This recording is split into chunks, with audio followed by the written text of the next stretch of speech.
Bonjour à tous, nous souhaitons la bienvenue à cette formation d'aujourd'hui. Nous sommes en train d'enregistrer toute une série de formations en vidéo qui vont vous aider avec vos équipes à vraiment réussir dans ces projets. Nous allons commencer par l'explication, la démonstration de différentes étapes des interviews, commençant par la configuration même de vos téléphones, la configuration de l'heure, configuration de la date et des GPS, c'est-à-dire du positionnement, et ainsi de suite. Mais aujourd'hui, dans cette vidéo, nous allons parler des différentes tâches des agents de saisie, la tâche clé des agents de saisie. Les agents de saisie peuvent avoir beaucoup de choses à faire dans vos projets, dans vos équipes, mais ils ont vraiment une tâche clé qui consiste à, vous pouvez deviner, à saisir. Et la tâche, c'est de saisir les noms dans le fichier, plutôt dans le logiciel Legacy, et les préparer à la soumission. Les agents de saisie sont de plaques tournantes même de votre projet, car ils détiennent la clé vers les paiements. D'accord? S'ils font bien leur travail, le paiement est assuré. Parce qu'ils aident à corriger un tout petit peu les choses qui viennent du terrain, ils s'assurent que tout va bien. Alors aujourd'hui, je veux mettre au clair toutes les tâches que les agents de saisie sont censés faire. Comme j'ai dit, mais avant cela, je vais transférer les rôles d'estimation des dates de naissance aux agents de saisie. Comme je dis, les agents de terrain peuvent être fatigués dans leurs différentes activités. Ils font des kilomètres et des kilomètres. Il peut y arriver que partout où ils sont allés, on ne les a pas donné toutes les dates nécessaires pour leurs interviews et pour tous les noms qu'ils ont enregistrés. Comme je l'ai toujours souligné, dans ces projets ou dans ces projets de la généalogie orale, un nom n'est complet que lorsqu'il est lié à une date de naissance et une date de décès, ou un lieu de naissance et un lieu de décès. Les 4 éléments sont très importants pour qu'un nom soit complet et payé. Je vous dis de vous efforcer aussi à prendre au minimum 2 noms, mais ne soyez pas trop rigoureux, surtout pour ceux qui ont vécu au-delà de 1930-1920 là-bas. Si on vous donne un seul nom, n'hésitez pas à les prendre. Voilà. En tant qu'agent de saisie, vous devez comprendre au fait ces formulaires. Lorsque vous recevez des formulaires comme ça, vous les regardez, vous comprenez tout ce qui se passe. Vous comprenez chaque élément de ces formulaires. C'est pourquoi je vous dis, commencez d'abord par ici. C'est un exemple venant de Kenge, c'est un entretien qu'on a fait, un entretien test, qui a un bon nombre de noms. Alors, ce que nous allons faire, c'est ces formulaires que nous allons saisir. C'est ces formulaires que nous allons saisir dans Legacy. Et on a à côté ici aussi les différentes interviews venant de terrain. Nous allons utiliser ces fichiers zippés que les managers de saisie, plutôt les managers de terrain nous ont envoyés, des CD10, Et nous allons utiliser cet exemple pour cette présentation. Voilà. Avant même d'aller très loin, travailler sur les fichiers zippés venant du téléphone, nous allons d'abord estimer, parce que quand vous arrivez le matin au bureau, cher agent de saisie, vous mettez votre formulaire de la généalogie orale devant vous et vous procédez à l'estimation des dates. Vous voyez, il y a plusieurs noms ici, mais aucune date. Comment allez-vous sauter sur Legacy sans savoir les dates que vous allez mettre? Je dis et je répète, les dates de naissance et de décès sont très importants et ne peuvent pas manquer. Et avant de commencer l'estimation, je vais prendre un document que vous connaissez, chacun de vous en a. Nous allons revoir un peu les différents principes d'estimation qui vont nous guider à faire l'estimation de dates de naissance et de décès de l'interview que nous venons de recevoir. On dit enregistrer toutes les dates dans l'ordre suivant. Jour, mois, 3 lettres. Année, 4 chiffres. Exemple, 24 SEP 1895. Les jours sont représentés par 2 chiffres, c'est-à-dire 2, 4. Donc, ça part des 0, 1 à 3, 1, c'est-à-dire du 1er au 31. 2 chiffres. Les mois sont représentés par les 3 premières lettres du mois. Et les années sont représentées par 4 chiffres, c'est-à-dire 18, 95, représentant l'année. Okay? Si les dates exactes sont connues ou bien si les mois et l'année sont connus, enregistrez-les. C'est-à-dire si l'agent de terrain ne vous donne que l'année, c'est-à-dire il connaît seulement l'année 1895 et rien d'autre, oui, considérez cela comme une date exacte. C'est pas estimé. Okay? Et même s'il vous donnait le mois et l'année seulement, il ne connaît pas les jours, celui-là aussi, c'est une date exacte. Et si vous donnez avec les jours, tant mieux. Ok? Si les dates exactes ne sont pas connues, vous devez faire une estimation des dates. Seulement l'année dans le format suivant. On souligne seulement l'année. On estime que l'année. On n'estime pas les jours ni les mois. Vous n'écrivez pas dans Legacy EST janvier, EST 1895. C'est ce que vous estimez et vous le représentez de la manière suivante. Ok? Voilà. Quand vous estimez, les enfants doivent être enregistrés par ordre de naissance. Chaque nom enregistré doit avoir une date de naissance exacte ou estimée. Chaque nom de la personne décédée doit avoir une date de décès exacte ou estimée. Alors voilà les 5 principes qui vont nous aider avec notre estimation. Pour estimer la date, utilisez la méthode suivante. La naissance du mariage, plutôt la naissance du mari, 20 ans le jour du mariage. La naissance de la femme, 18 ans le jour du mariage. La naissance du premier fils, une année après les mariages plutôt. Tous les autres enfants sont nés 2 ans après les mariages. La mort intervient, 65 ans après la naissance. La date de la mort est exigée seulement pour ceux qui sont nés après 1990. Donc, pour les ancêtres qui sont nés avant 1990, ne vous inquiétez pas. Vous pouvez estimer, vous êtes libre d'estimer au-delà, même jusqu'à l'an 0, ou à l'an 1500 ou 1700 combien. Mais même si vous n'avez rien signalé, nous payerons le nom que nous verrons pour ceux qui sont nés et morts avant 1900. Okay? C'est-à-dire 1899, vous descendez. Voilà, enregistrez la date de l'enterrement seulement si elle est donnée par les personnes interviewées. Voilà, si l'interviewé ne vous donne rien sur la date d'enterrement, on n'estime pas. Pour l'enterrement, ça doit être exact. C'est une date qui doit être connue. Si la date de l'enterrement n'est pas connue, vous ne mettez rien. Vous laissez l'enterrement vide dans le fichier, dans Legacy et vous passez. D'accord? Là, il y a un exemple rapidement qui va nous aider aussi. Dans une famille de 3 enfants, si le deuxième fils est né en EST 1943, qu'est-ce que cela veut dire? Le premier fils est né en 1941, 2 ans avant la naissance du second fils. Les parents se sont mariés en 1940, une année avant la naissance du premier enfant. Le père est né en 1920, 20 ans avant le mariage. La mère est née, était née en 1922, EST 1922, 18 ans avant le mariage. Le troisième enfant était né en EST 1945, 2 ans après les seconds fils, et le père était mort en 1985, 65 ans après la naissance, et la mère était morte en EST 1987, 65 ans après la naissance. D'accord?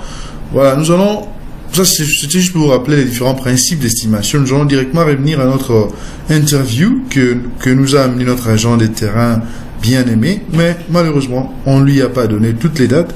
Et alors, nous, agents de saisie, nous allons nous occuper de toutes ces dates. Sachez que une date ne peut être estimée qu'à partir d'une date connue, n'est-ce pas? Mais avant de commencer l'estimation, je vais vous rappeler ce que signifie tout ce qu'on voit devant nous. Moitié pour le premier ancêtre, Marie Nzumba et sa première femme, ils ont eu 3 enfants. Mwadin Timba et sa deuxième femme, ils ont eu un seul enfant, Mapasi Yanfou. Mais Mwadin Timba a aussi eu 2 enfants, ou un enfant, Matsanga Kasongo avec Kasongo Mbuya. Ok. Et c'est comme ça que vous rabattez la deuxième femme pour représenter le mari, l'autre mari qu'elle avait plutôt. Et puis, dès que nous terminons cette première génération, directement, nous attaquons la deuxième génération en rabattant Mambweni Yanfou là, et nous marquons 2 comme deuxième génération. N'oubliez pas les sexes. Voilà que, rassurez-vous, chers managers des terrains, que vos agents de terrain n'oublient pas des sexes, ok? Qu'ils nous amènent pas des formulaires de la généalogie orale qui n'a pas des sexes. Alors, ce sera très difficile aux agents de saisie de deviner les sexes des gens que vous avez, des noms que vous avez récoltés. C'est pourquoi nous risquons de retrouver des mamans masculins, et ainsi de suite. Ok. Alors, et moi, Mambouini, une fois épuisé, qu'on a moins de ça. Lui, il n'avait qu'une seule femme. C'est pas mal. Mais, vous voyez, en général, on va avoir besoin de polygames pour beaucoup de noms. Hein. Mais ça dépend. Ok, voilà. Et il a eu 2 enfants avec sa femme. Mais Ngunza Yanfu, le plus fort, lui, il avait 2. Et il a eu 4 enfants avec la première femme et 2 enfants avec la deuxième. Et après Ngunza Yanfu, nous rabattons son frère, Manzanza Yanfu, et qui a épousé Mimi Mwadi. Mimi Mwadi n'a pas eu des enfants. Ok, le 2, en fait, ces couples n'ont pas eu d'enfants. On laisse vide. Dès qu'il n'y a pas d'enfant, ne mettez pas d'enfant. Vous passez directement au frère suivant. Et c'est plutôt la sœur, Matsanga Kasongo, que Mami Mwadintimba plutôt a eu avec Kasongo Mbuya. Ok, sera notre cadette qui nous allons mettre là. Et ils ont mis au monde Monsieur Junior Mawesi. Et enfin, nous rabattons le premier-né de Mambouini Yanfu, qui n'est rien d'autre que Kalombo Yanfu. Voilà, vous voyez, il fait partie de, vous voyez, Kalombo Yanfu et les premiers-nés du couple ici. On l'a rabattu en bas pour former un couple avec Madame Carlène Fouti, là, un vrai nom des Bayaka. Vous voyez, vous remarquez que tous ces noms sont des Bayaka, hein, des Bayaka, des Kenge par-ci par-là. Ils ont de très bons noms, c'est pourquoi j'ai choisi cette généalogie. Voilà, Carlène Fouti, là, une vraie Mouyaka avec Kalombo Yanfu. Ils ont mis au monde Kambuya Yanfu et Papi Kaombe. Voilà, et nous connaissons pour cette interview la date de naissance des Papi Kaombe et des Kambuya Yanfu. J'ai dit et j'ai souligné, pour estimer, vous commencez par la date de naissance qui est connue, mais pas n'importe quelle date de naissance connue, mais la date de naissance connue la plus proche des ancêtres. Qu'est-ce que cela veut dire? Si nous avons dans l'arbre généalogique l'agent de saisie, plutôt l'agent de terrain puis récolteur, 2 différentes dates de naissance connues, nous commençons notre estimation par la date connue qui est le plus proche des ancêtres, c'est-à-dire si une personne dans l'arbre est née en 1960 et il y a aussi une autre qui est née en 1940, nous allons commencer l'estimation à partir de 1940 parce que celui de 1940 est plus proche des ancêtres et l'estimation sera presque parfaite. Ok?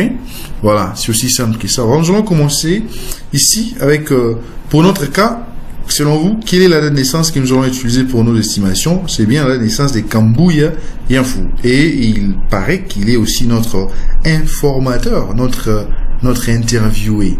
Je répète ici que le 2 noms le plus important dans ce projet, c'est les noms de l'interviewé, Kambuya Yanfu, et les noms de Mwati Yanfu. Lorsque vous allez faire vos saisies dans Legacy, n'oubliez pas que si les 2 noms ici ne sont pas présents dans votre fichier Legacy, vous ne serez pas payé. On va vous retourner ces fichiers pour corriger. Et l'erreur sera du genre, demandez vos managers, ils vous diront les genres de messages qu'ils vont recevoir. Le message sera du genre, désolé, on n'a pas pu valider votre interview parce que les noms de telle personne n'a pas été trouvé. Pour les cas d'exercice, je vais vous... C'est vraiment important. Je vais ouvrir mon email pour vous montrer les genres de messages que vous recevez si vous oubliez les noms du premier ancêtre et les noms de l'interviewé. Et vous allez voir les messages venant du rock, c'est-à-dire des Ghana, qui sera un message qui fait trembler les managers. Les managers n'aiment pas recevoir des messages comme ça. C'est des rapports de CC08. Voilà, c'est pas un secret, hein, de vous montrer. Voilà, on vous dit, regardez les messages, on dit, ceci pour vous mettre à jour sur les dossiers que vous avez envoyés au ROC. Nous n'avons pas pu le traiter pour le paiement pour les raisons suivantes. Veuillez faire les corrections et renvoyer les dossiers. Si vous avez besoin d'aide pour effectuer les corrections, veuillez contacter Pipito. Je vous remercie. Voilà, regardez, on dit, c'est les 08, on vous donne les noms de l'intérieur, des dossiers de l'intérieur. On dit, impossible de localiser Mwadi Manga Tumba en Legacy. Ces genres de messages veulent simplement dire que l'agent, plutôt l'informateur et les premiers ancêtres, on n'a pas pu le retrouver dans vos fichiers. Alors, je vais encore le souligner dans la vidéo où nous allons parler de Legacy. Voilà. Alors, on va commencer notre estimation. Kambouya Yanfou est né le 1er juillet 1980. Ok. S'il est né en 1980 et il est le premier né, je souligne le fait qu'il est le premier né, c'est-à-dire les premiers nés. Ok. Il est né une année après le mariage. Si l'aîné Kambouya Yanfou était né en 1980, c'est-à-dire Kalongo Yanfou et Carlène Foutila sont mariés en EST 1979. Voilà. Une année avant la naissance de Kambouya Yanfou. D'accord? Et si c'est le cas, c'est-à-dire Kalongo Yanfou est né 20 ans avant 1979. Alors on va faire EST 1979. Et là, nous allons dire que Kalongo Yanfou, on va voir, et il est né 20 ans avant, c'est-à-dire en EST 1959. Voilà. Et sa femme est née 18 ans avant la date des mariages, c'est-à-dire en EST 1961. Voilà. Oh, excusez-moi, 1961. Nous avons obtenu la naissance de nos chers couples ici, de la 3e génération. Alors, leur date de décès, vous pouvez rapidement estimer ici, c'est 65 ans plus tard. Mais ici, 65 ans tombe au-delà des 2018. Alors, ils sont vivants, n'est-ce pas? On dit ils sont vivants. Vous ne faites pas mourir les gens avant 2018. Hein. Vous devez avoir des explications. Je vais amener ma calculatrice qui va nous aider à calculer un peu. On va pas s'amuser avec des calculs mentaux ici. Voilà, 1959 plus 65 ans, c'est 2024. Il est encore vivant. Ok, on le laisse comme ça. Voilà, si Kalongo Yanfou, voilà, les gens se posent des questions. S'il est mort, l'informateur devait nous dire que ces gens sont morts. Alors on allait mettre carrément la date des décès sans estimer. Mais parce qu'on nous a rien donné, ils sont vivants. D'accord? Voilà. Si Kalongo Yanfou est l'aîné, ok, il est l'aîné des Mamboueni Yanfou, là au-dessus, et il est né en 1959, on va revenir avec tout ceci. Regardez, c'est très magique. On va directement aller chez son père. Son père, c'est qui? Mamboueni Yanfou. D'accord? Alors, Mamboueni Yanfou est le papa de Kalongo Yanfou. Kalongo Yanfou est né en 1959. Il est l'aîné de la famille. C'est-à-dire, si Kalongo Yanfou est l'aîné de la famille ici, je vais prendre c'est cette famille-là, Mamboueni Yanfou et Kona Mwanza. C'est-à-dire que le mariage de Kona Mwanza et de Mamboueni Yanfou a eu lieu en EST 1958, c'est-à-dire une année avant la naissance de Kalongo Yanfou. Ok, on vient de retrouver la date de naissance de Kalongo Yanfou qui est encore vivant. On a retrouvé ça en EST 1959 à partir de la date de naissance de son fils. Et c'est-à-dire les mariages de ses parents ont eu lieu en EST 1958. Alors si c'est le cas, on va dérouler la même chose au-dessus. Ok, si c'est le cas, donc Mamboueni Yanfou est né en EST 1950, non, c'est 20 ans avant 1958, ce qui fait 1938. Voilà. Et sa femme, 18 ans avant le mariage, c'est-à-dire en EST 1940. D'accord? Alors, si c'est le cas, est-ce qu'ils sont vivants? Non, ils ne sont pas vivants. On nous a rien donné. D'ailleurs, cette question vous posez à l'agent de terrain. Hein. L'agent de terrain plutôt pose la question à l'interviewé s'ils sont vivants ou morts. Par rapport à notre exemple ici, on va faire des calculs. 1938 plus 65 ans, ça fait 2003. Mamboueni Yanfou est décédé en EST. Bon, je sais pas s'il est décédé, hein, on les fait mourir en EST 2003. ok. Et puis Kona Mwanza est décédé en EST 2005, ok. Ce monsieur-là est vivant. Alors, si c'est le cas, Matsanga Kasungu, oh non, excusez-moi, Mambweni Yanfou et Kona Mwanza, on a retrouvé leur date. Et directement, si Mambweni Yanfou est l'aîné de la famille, cette famille ici, qu'est-ce qui se passe? Il a ses différents frères, n'est-ce pas? Alors, on va retrouver d'abord la date de naissance de ses différents frères. Lui, il est né en 1938, d'accord? Manzanza Yanfou, alors, à son tour, il est né en EST 1940, 2 ans après son frère. Sa femme, bon, on va revenir sur les femmes. Allons d'abord chez les frères ici. Manzanza Yanfou, on retrouve aussi sa date de naissance, qui est en EST 1942, d'accord? Oh, excusez-moi là. 1942.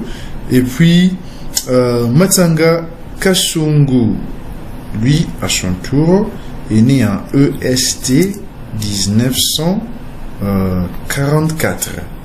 D'accord?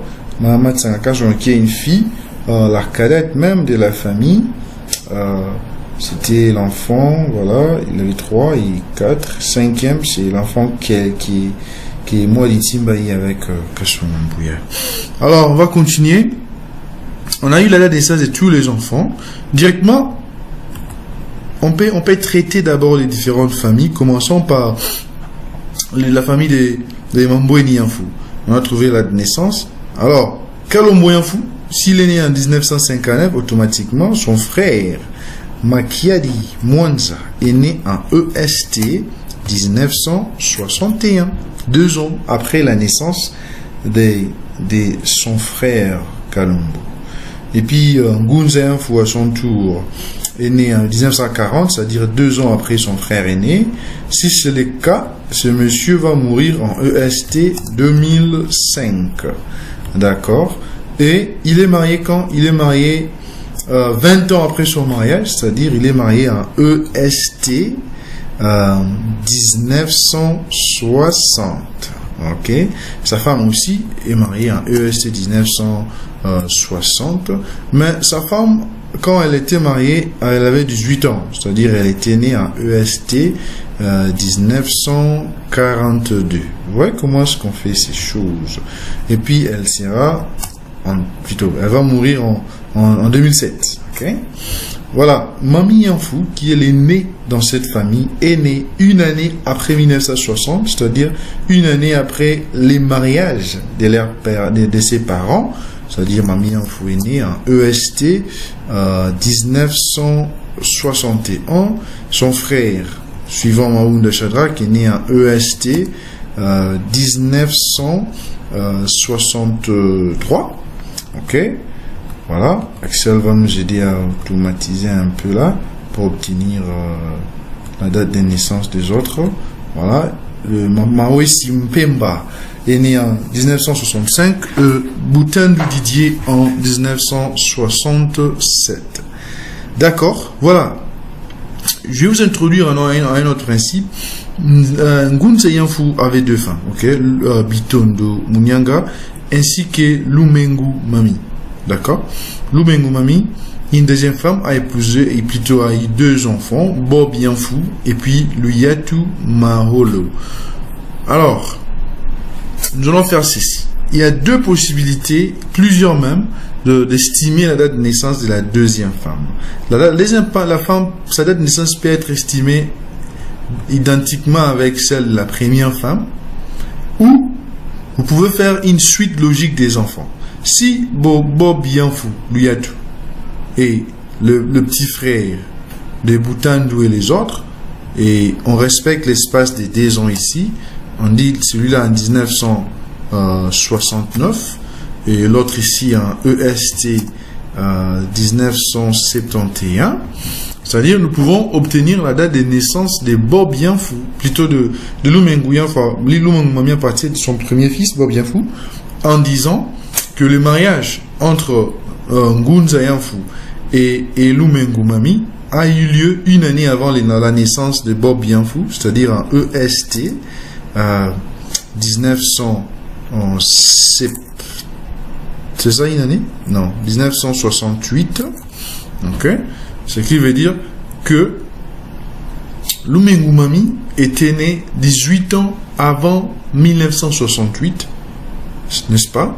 18 ans avant 1968, c'est 1960, non? C'est EST 1960. Et ce qui montre qu'il aura l'écart de combien d'années avec son mari?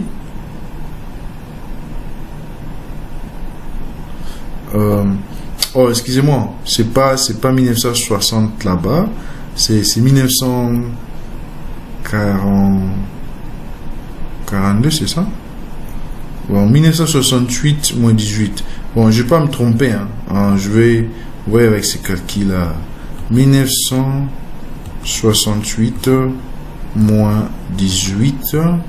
Ça fait 1950. Oh, excusez-moi. C'était 1950, c'est ce que j'avais en tête. Ok. Voilà, c'est-à-dire l'écart d'âge entre Yanfu et sa deuxième femme, c'est de 10 ans, ce qui est normal. Ce que vous devez retenir ici, le plus dangereux, c'est de se tromper sur l'âge de la maman.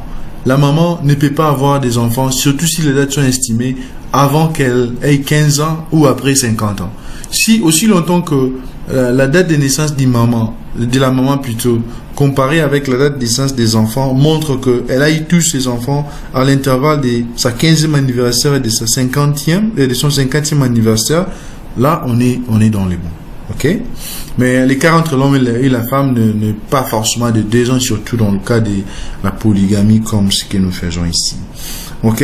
Voilà. Manzanza Yanfu, qui est né en 1942, juste 2 ans après son frère, et sa femme, Mimi Mwadi, sa femme Mimi est née juste 2 ans après, c'est comme ça qu'on estime, en EST 1944, ce qui fait que leur mariage a eu lieu 20 ans.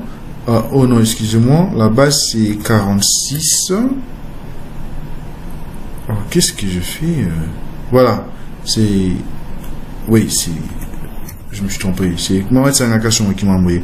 Voilà, Maman Nzanzayan Fouela, 1942, et sa femme, 1944, même année avec sa petite sœur, que cela ne dérange pas, et c'est normal, non? On épouse souvent les femmes qui ont l'âge de nos petites sœurs. Ok, c'est juste un exemple en passant. Voilà, EST 1942, c'est-à-dire leur mariage a eu lieu 20 ans après la naissance, c'est-à-dire en 1940 quoi 1900, je suis là 1982, c'est ça? Oui, 20 ans après? Non, 62. Voilà, 1962. Et puis, la même chose avec sa femme, 18 ans après son mariage, et voilà, nous sommes là. Matsanga Yanfu, plutôt Matsanga Shongo, quant à elle, est née en 1944. Mais elle est une femme, attention, son mari, Jean Bosco Mawesi, est un étranger. Il vient de l'extérieur, venir demander la main de notre sœur.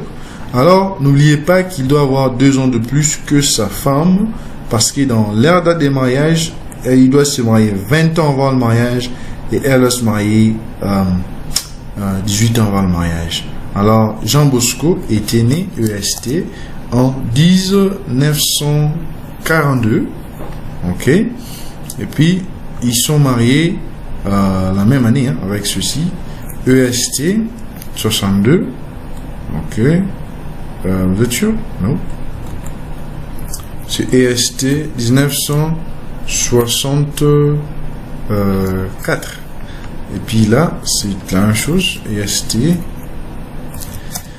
1964. Voilà, nous obtenons la date de mariage de ces gens. Bon, ils n'ont pas eu... Oh, ils ont eu un enfant. Ok, l'enfant est né 1 année après la naissance de... Après la naissance de leur... après les mariages de leurs parents, c'est-à-dire en EST 1965. Voilà, Junior Moïse est né en 1965. 1 année après les mariages de ses parents. Est-ce que Junior Mawesi est vivant? Oui, il est vivant. Oh, excusez-moi. Junior Mawesi est vivant. Qu'est-ce qui se passe? Il est vivant. Jean Bosco, il est né en 42. Quelqu'un qui est né en 42. Jean Bosco, il est né en 1965. 1 année après les mariages de ses parents. Est-ce que Junior Mawesi est vivant? Oui, il est vivant. Junior Mawesi est vivant. Qu'est-ce qui se passe? Il est vivant. Jean Bosco, il est né en 42. Quelqu'un qui est né en 42. va mourir en 2007. Ok, EST 2007. Et puis Junior Mawesi est vivant, il n'est pas mort. Kalumbo Yanfu. Kalumbo Yanfu est vivant, vous voyez, ils sont jeunes. Alors on va estimer la date de décès de ces gens ici. Celui-là EST 2009. Et là aussi EST 2009. Là EST 2007. Et là c'est un enfant. Il est vivant.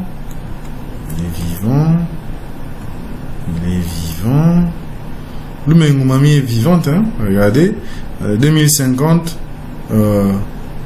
quelqu'un qui est né en 2050, est-ce qu'il a 65 ans déjà? On va voir rapidement. 1950, je disais. 1950 plus 65, c'est 2015. Oh, ok, elle est morte. Elle est morte vraiment récemment en 2015. J'étais là, je l'ai vu. Elle est morte. Voilà, et puis nous évoluons ici. Bob Yanfu est vivant, ça sort. Et tous ces enfants ici que vous voyez aussi sont vivants. Ok. Ils sont tous vivants. Et nous remontons vers leurs parents. On a déjà estimé leur date de décès. Et enfin, nous évoluons vers le premier ancêtre. Voilà, je disais, si Mambweni Yanfu et il est né de la famille et est né en EST 1938, qu'est-ce que cela veut dire? Les mariages de ses parents, Moitianfu et Marine Zumba, a eu lieu quand? Voilà, nous venons ici. Le mariage des parents qui a eu lieu à Lunda. Regardez, on nous a mis les lieux déjà par l'agent de terrain. EST 1937. Voilà. C'est-à-dire une année avant la naissance de Mambweni Yanfu. Et si c'est le cas, c'est la même chose avec les premiers ancêtres. EST 1937. Voilà, je vais effacer ce point d'interrogation alors on a de l'espace. Alors, si c'est le cas, alors, monsieur, le premier ancêtre est né en EST 1937. D'accord? Non, pas 37. 20 ans avant 1937, ça fait 1917. Ok, et sa femme, c'est clair, 2 ans après, c'est-à-dire elle avait 18 ans le jour du mariage, elle était née en 1919. Voilà. Et là, une personne qui est... alors, la date de décès, c'était quoi? Pour le premier ancêtre, on va voir, on va notre calculatrice magique ici. Vous voyez, il suffit seulement de cliquer, hein, c'est vraiment magique. 1917 plus 65, ça fait 1982. Voilà. Le premier ancêtre était décédé en EST 1982. Sa première femme, en 1984. Ok. Et les enfants, on connaît déjà, ça c'est Mambweni Yanfu, il est là. Si vous voulez encore écrire trop, je peux vous aider. EST 1938 et son frère EST 1940. On n'a pas besoin de trop écrire parce qu'on a déjà tout ça. Maintenant, Mwadi Timba. Comment déterminer la naissance de Mwadi Timba? J'avais dit, vous pouvez faire la suite logique comme on a fait. C'est ce qu'on a fait d'ailleurs parce qu'on a estimé que le Manzanzayan faut tenir un EST 1942. Alors, c'est-à-dire Mampassi à son tour était né en EST 1944 et Matsanga Kasongo est né en EST 1946. C'est ce qu'on avait mis en bas ici, n'est-ce pas, pour Matsanga Kasongo. Ah, on a commis une erreur. Hein? Vous avez remarqué. je vais remarquer le 38, 40, 42, 44, 46 pour Matsangaka Songo. Et nous avons commis une grosse erreur de dire que Matsangaka Songo était né en 44, ce qui n'est pas vrai. Je vais corriger. On va suivre la suite ici. Mambweni Yanfu 38, Ngunza Yanfu 40, Manzanza Yanfu 42, Matsanga Kasongo, Matsanga Kasongo 42. Alors il y a un enfant ici qu'on n'avait pas signalé. C'est le deuxième enfant. C'est le deuxième enfant que plutôt le premier enfant que moi d'Intimba avait eu avec Moitianf. Ok? Alors c'est pas grave. C'est pas grave, nous allons les représenter à la place qu'il faut. Alors qu'est-ce qu'on va faire ici? Voilà, ne vous dérangez pas, c'est pas grave. Ça arrive qu'on oublie de représenter un nom en bas. Si vous les retrouvez, vous pouvez l'arranger. Ça entre aussi dans les cadres de cet exercice. Alors, ce que nous allons faire, parce que les gens de ces écrivent sur papier, ils peuvent faire un miracle et ajouter un autre papier juste pour représenter ce monsieur et dire qu'il est de la deuxième génération. Alors, quant à nous, ici, voilà ce que je vais faire. Je vais l'insérer ici. Ok, je vais ajouter une ligne. Je vais insérer une ligne là. Ok. J'ai mal inséré. C'est pas grave. Je vais remettre celui-ci au-dessus là. Et je vais effacer.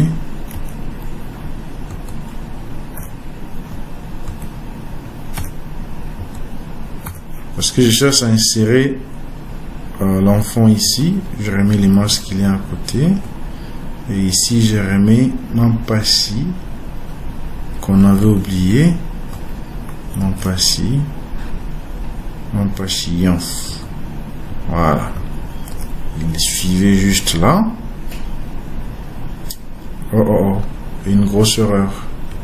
Souffrez avec moi parce que ça peut vous arriver. Des Pangunzens avaient deux femmes. Alors la place appropriée pour insérer mon patient c'est ici. Ok. Alors nous allons faire ceci. Nous allons insérer une ligne. Pour aller plus rapidement, on va juste insérer la ligne de sa femme et lui-même, sous-estimant qu'ils n'ont pas eu des enfants, ou que l'agent de terrain ne nous a pas donné. On a dit aux agents de terrain qu'ils n'avaient pas d'enfants. Voilà, féminin. Là, on va rabattre Mampassi Yanfu et sa femme. La femme s'appelle. Alors, cherchez-moi un nom Yaka, ok, de femmes. Qui est-ce? Qui est-ce? Moadi. Ok. Et vous savez que c'est Moadi et ils n'ont pas eu d'enfants. Alors, on va essayer de corriger la date de naissance de Matsangaka Songo. Au lieu de 44, on va mettre 46. Et puis son mari, on va mettre 44. Et la date de décès aussi va changer. Celui-ci ira en 2011 et l'autre là ira en 2009. Et puis le mariage aura lieu en 66 et là-bas aussi en 66. Et l'ère Junior Mawesi naîtra une année plus tard en 67. On a modifié. Et Manzanza Yanfu Mimi plutôt Mampassi Yanfu, lui. Si on devait changer, on devait commencer plutôt par Mampassi Yanfu ici, d'accord. Mampassi Yanfu, lui il est né une année, 2 ans plus tôt après Manzanza Yanfu, Voilà, on en a ici. Un patient fou. Et qu'est-ce qu'on dira ici? C'est lui. Un patient fou. On va mettre une année, c'est-à-dire 1944, 1900, plutôt EST 1944. Et sa femme, qui c'est EST 1946. D'accord. Voilà.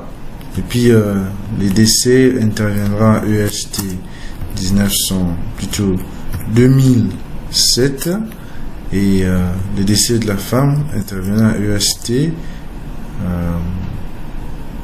excusez-moi, là c'est 2009 et là-bas c'est 2011. Voilà, et les mariages 20 ans avant, c'est-à-dire 20 ans après, en EST 1964, voilà, et là aussi EST 1964, voilà. Et nous avons obtenu toute la naissance ici en bas. Vous voyez comment c'est rempli, c'est très beau. On va revenir chez la maman. On a corrigé l'erreur qu'on avait commise en bas. Alors, si Mampasi, plutôt Mwadi Timba a eu comme premier enfant Mampasi Yanfou, on peut, comme on a suivi la suite logique que Mampasi Yanfou est le petit frère de ces trois frères aînés, alors ça veut dire que Mampasi Yanfou, sa maman, le mariage entre sa maman et son père a eu lieu une année avant ce mariage, c'est-à-dire avant sa naissance en EST 1943, d'accord. Si c'est le cas, si le mariage a eu lieu en 1943, c'est-à-dire que leur maman était née en EST 1925, 18 ans avant sa naissance, plutôt avant ses mariages, ok.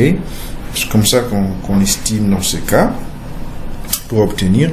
Et si c'est le cas, elle va mourir en EST plus 65 ans, ça fait 1980, c'est ça?